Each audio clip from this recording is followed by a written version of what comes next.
CIST, une histoire qui a ébranlé l'Autriche et le reste du monde. Le 6 septembre 2006, tout le pays découvrait son visage à la télévision. Cheveux blonds recouverts d'un foulard violet, très poupin, innocent. Natacha Kampusch racontait son histoire sur la chaîne Orf 2, celle d'une écolière qui avait été kidnappée à l'âge de 10 ans et avait été séquestrée pendant 8 ans, subissant les pires sévices, jusqu'à ce qu'elle ne trouve une porte de sortie et ne prenne la fuite.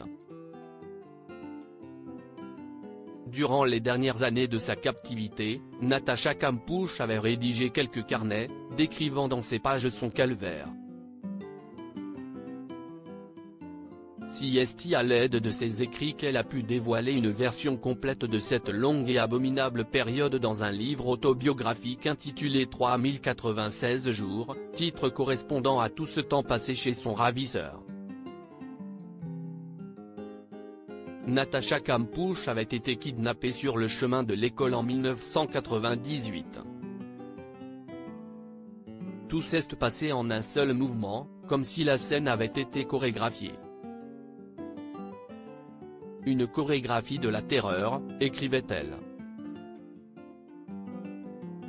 Ai-je crié? Je ne crois pas. Tout en moi, pourtant, n'était qu'un seul cri.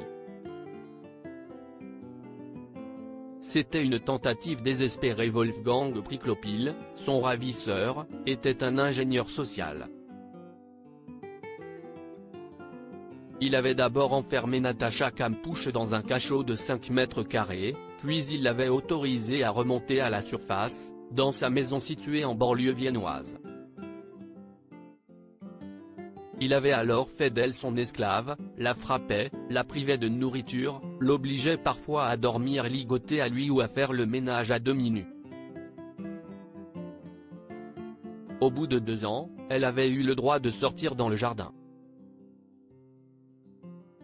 C'est lors d'une de ces rares sorties qu'elle avait trouvé une brèche pour s'enfuir, au bout de 8 ans de cauchemar. Aujourd'hui, Natacha Kampusch a 35 ans. Elle a fait quelques apparitions médiatiques et a animé un talk-show. Son histoire a été adaptée au cinéma par Sherry Orman en 2013.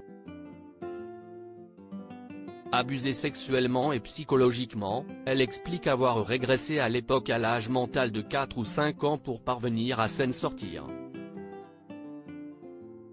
C'était une tentative désespérée pour créer un petit refuge dans une situation sans espoir, assure-t-elle. Je lui demandais même de m'embrasser pour me souhaiter bonne nuit, comme le faisait ma mère. Je faisais n'importe quoi pour préserver l'illusion de la normalité.